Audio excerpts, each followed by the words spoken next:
चलो बाळको, तो गया लेक्चर में आपणे बात करी हती तो के गेल्वेनोमीटरનું ए મીટરમાં રૂપાંતર કરવાની વાત હતી, બરાબર। હવે થોડું આગળ જોઈ લઈએ એની જ અંદર। તો તમને યાદ હોય તો આપણે કંઈક આવું ઇક્વેશન મેળવ્યું હતું, કંઈક k5 = b ના, બરાબર છે। એમાં i હું સામે લઈ જાઉં, k ને જમણી બાજુ લઈ જાઉં તો 5/i = b एन ए छेद में के। तो आने शू कहवाय? ए मीटरनी प्रवाह संवेदिता, ए मीटरनी प्रवाह संवेदिता कहे छे।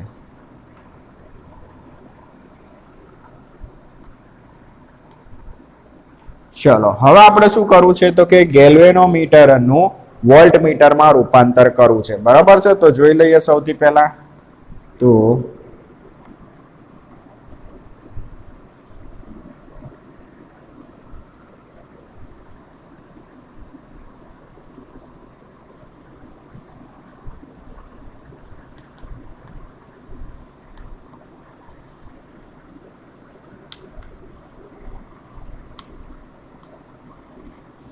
मानी लो कि मारी जोड़े कोई अवरोध छे आर, बराबर छे।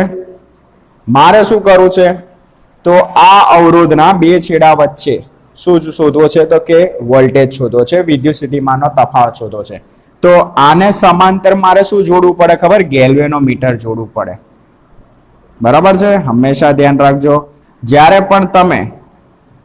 पण तमे कोई पण अवरोध छे, केपेसिटर छे, इंडक्टर छे, एना बे छेड़ा वच्चे स्थितिमाननो तफावत शोधवो होय ने तो गेल्वेनोमीटरने शुं करवामां आवे छे तो के एने समांतर जोडवामां आवे छे। हवे ध्यान शुं राखवानुं? तो आ जे गेल्वेनोमीटर छे ने एकલું जोडवामां नथी आवतुं, गेल्वेनोमीटर साथे श्रेणीमां खूब मोटा मूल्यनो एक अवरोध जोडवामां आवे छे, बराबर छे। शुं करवामां आवे छे तो गेल्वेनोमीटरनी साथे खूब मोटा मूल्यनो श्रेणी अवरोध जोड़वामां आवे छे, एने आपणे दर्शावीशुं RS, बराबर छे। तो गेल्वेनोमीटर साथे खूब मोटा मूल्यनो तमे अवरोध RS जोड़ो ने એટલે गेल्वेनोमीटर तमने शुं तो के वोल्ट मीटर में रूपांतर थईने अवरोधना बे छेड़ा वच्चेनुं तमने स्थितिमान आपशे।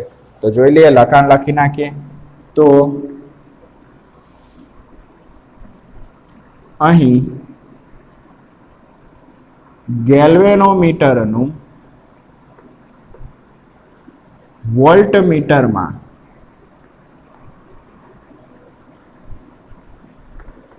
रूपांतर करवा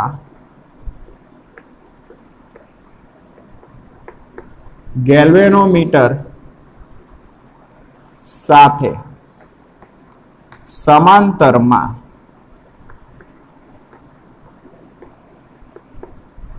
खूब मोटा मूल्यनो अवरोध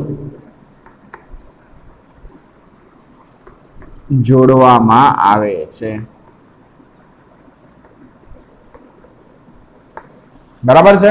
हवे आ अवरोध केटलो राखवानो? जेवी रीते आपणे शंट भणी गया के गेल्वेनोमीटर ने समांतर तमारे शंट जोड़वो पड़े तो एनुं पण इक्वेशन हतुं, बराबर छे। एवी ज रीते तमारे आ शंटनुं मूल्य केटલું રાખવું જોઈએ કે જેથી ગેલ્વેનોમીટર તમને સ્થિતિમાન માપીને આપે? તો અહીં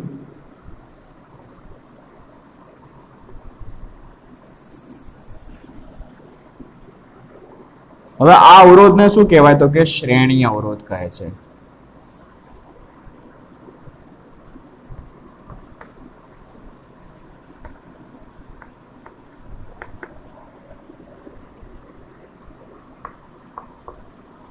RS,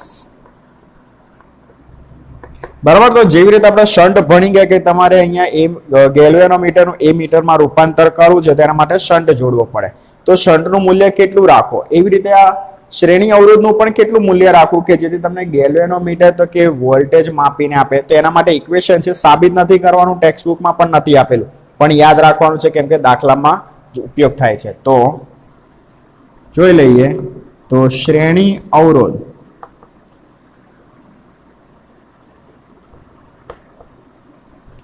RS is equal to V upon IG minus R G. આ શ્રેણી અવરોધનું ઇક્વેશન છે. બરાબર, તમારે યાદ રાખવું પડશે V upon IG minus RG. V એટલે તમારે કેટલા વોલ્ટેજ માપી શકે એવા વોલ્ટમીટરમાં રૂપાંતર કરવું છે. તેનો કે મારે 2 વોલ્ટ માપી શકે એવા વોલ્ટમીટરમાં રૂપાંતર કરવું છે તો પછી અહીંયા 2 વોલ્ટ લખવાના. ગેલેનોમીટરનો અવરોધ ને અવરોધમાંથી પસાર થતો પ્રવાહ. ચલો હવે આગળ એક 2 માર્ક્સમાં થિયરી તમને પૂછી શકે કે પ્રવાહ સંવેદિતાના મૂલ્યમાં ફેરફાર કરો તો વોલ્ટેજ સંવેદિતામાં કોઈ ફેરફાર થતો નથી એવું તમારે સાબિત કરવાનું છે. પ્રવાહ સંવેદિતા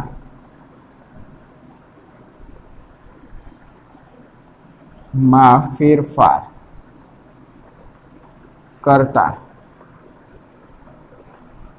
વોલ્ટેજ સંવેદિતા માં કોઈ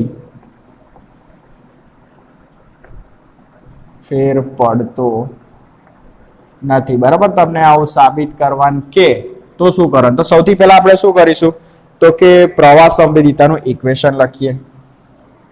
સૌ પ્રથમ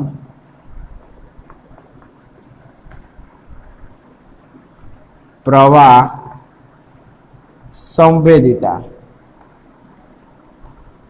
તો phi upon I is equal to B N A by small k.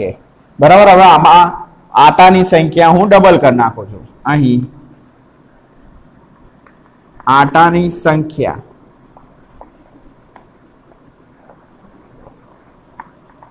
બમણી કરતા.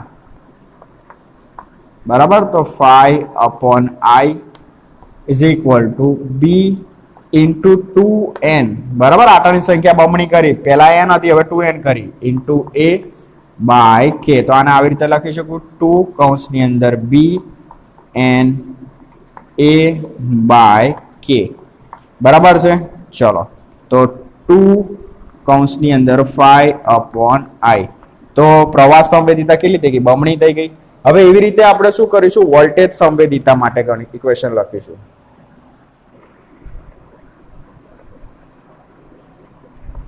તેવી જ રીતે હવે શું કરીશું તો કે આટાની સંખ્યા બમણી કરીશું.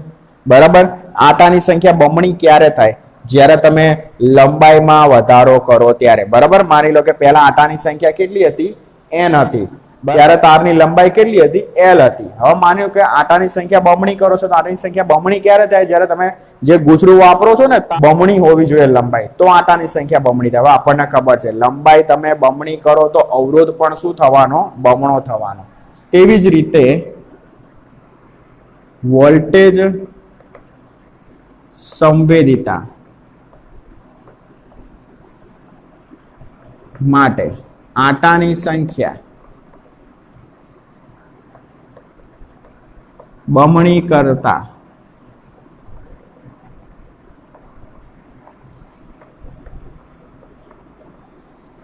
લંબાઈ 2 ગણી હોવાથી ગુચરાનો અવરોધ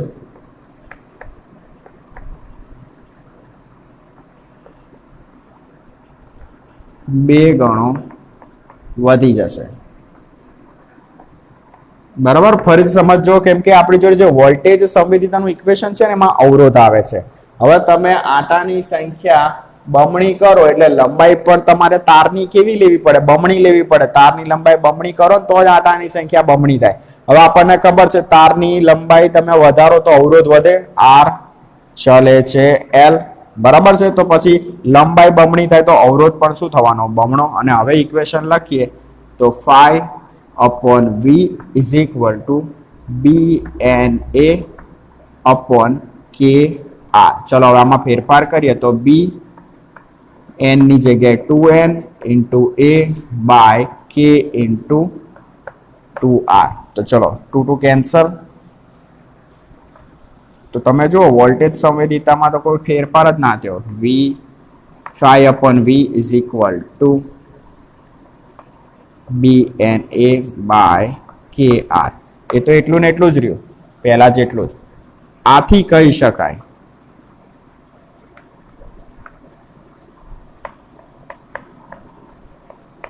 બરાબર. પછી તમારે સ્ટેટમેન્ટ લખી નાખવાનું. તો આ 2 માર્ક્સની થિયરી. ચલો વિદ્યાર્થી મિત્રો, તો હવે જોઈ લઈએ આપણે ઉદાહરણના દાખલા. બરાબર છે, થિયરી લગભગ આપણી બધી પતી ગઈ અને હવે વાત કરીશું તો કે ઉદાહરણના દાખલા એકદમ ઈઝી છે. તો જોઈ લો. તમને એવું કીધું છે કે 200 ગ્રામ દળનો અને 1.5 મીટર લંબાઈનો એક સીધો તાર 2 એમ્પિયર વિદ્યુત પ્રવાહ ધરાવે છે. બરાબર, કેટલો પ્રવાહ ધરાવે છે? 2 એમ્પિયર. તેને સમક્ષિતિજ અને સમાન ચુંબકીય ક્ષેત્ર બી આકૃતિમાં દર્શાવ્યા અનુસાર હવામાં લટકતો રાખેલ છે. હવે આ જે સળિયો છે એને શું કરવામાં આવે છે તો કે હવામાં લટકતો રાખવામાં આવે છે. બરાબર, અને લાગુ પાડેલું ચુંબકીય ક્ષેત્ર બી અનુસાર હવામાં લટકતો રાખેલ ચુંબકીય ક્ષેત્રનું મૂલ્ય કેટલું?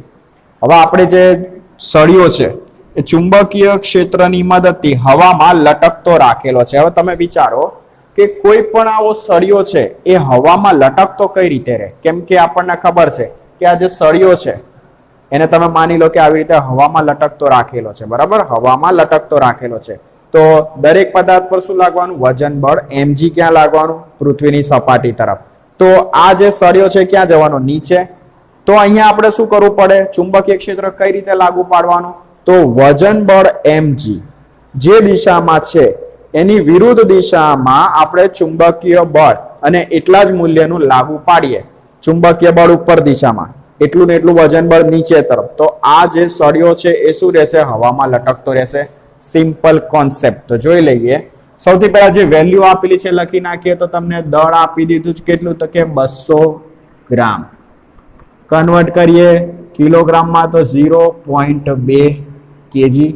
બીજું શું આપેલું છે તો કે લંબાઈ આપી દીધી L બરાબર 1.5. એ તો મીટરમાં જ છે. બીજું પ્રવાહ આપી દીધો છે તો કે 2 એમ્પિયર. તમારે ચુંબકીય ક્ષેત્ર બી શોધવાનું છે. તો સૌથી પહેલો કોન્સેપ્ટ તમારે લખવું પડશે. જ્યારે સળિયા પર લાગતું વજન બળ mg તથા ચુંબકીય ક્ષેત્ર ને લીધે લાગતું ચુંબકીય બળ સમાન અને પરસ્પર વિરુદ્ધ દિશામાં હશે ત્યારે તાર હવામાં લટકતો રહેશે. બરાબર, તો આપણે અહીંયા લખીએ વજન બળ ઇઝ ઇક્વલ ટુ ચુંબકીય બળ. બરાબર, ચલો વજન બળ આવશે mg, ચુંબકીય બળ આવશે તો કે BIL sin થીટા. હવે થીટા કેટલો થશે તો તમે જુઓ, સળિયામાં જે પ્રવાહ છે ને એ આ દિશામાં છે. બરાબર છે. ચુંબકીય ક્ષેત્ર કેવું છે? બહાર આવતી દિશામાં. સળિયાની લંબાઈ L, પસાર થતો પ્રવાહ I.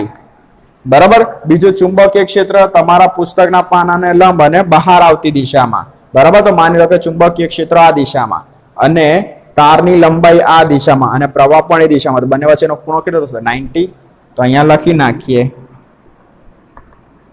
Theta is equal two 90. તો sin 90 ની વેલ્યુ 1.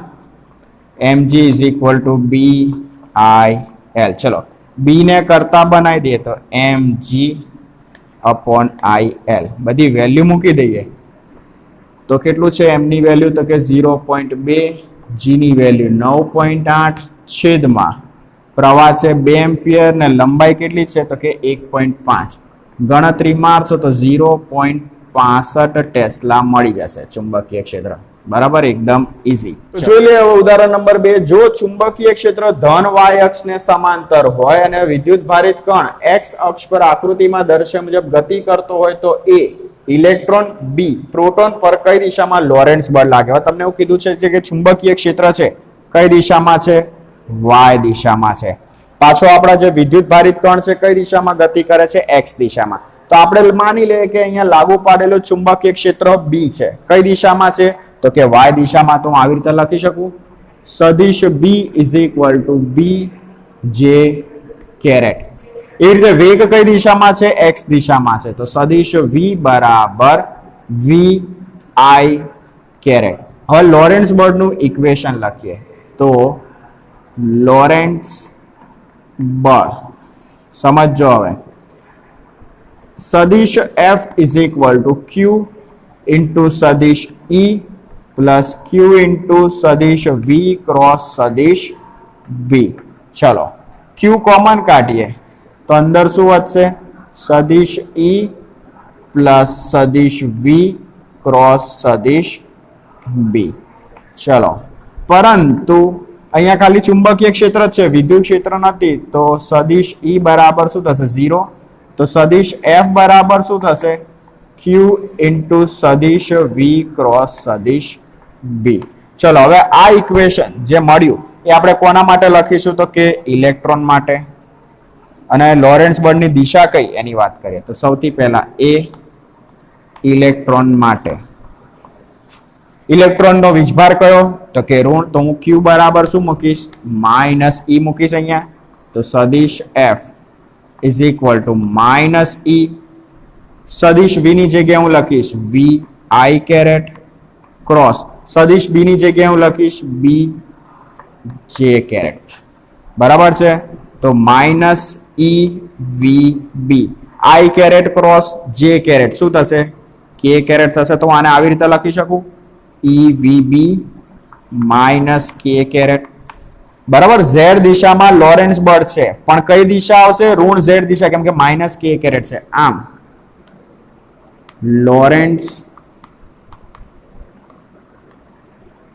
બળની દિશા ઋણ ઝેડ હશે. એવી રીતે પ્રોટોન માટે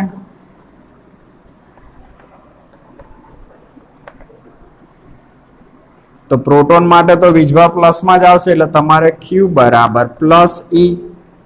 તો સદિશ F is equal to Q V I caret cross B J caret. તો ક્યુ ની જગ્યાએ આપણે શું લખીશું? E V B I caret cross J caret એટલે કે કેરેટ. તે તો પ્લસમાં જ આવશે ને. આમ લોરેન્સ બળ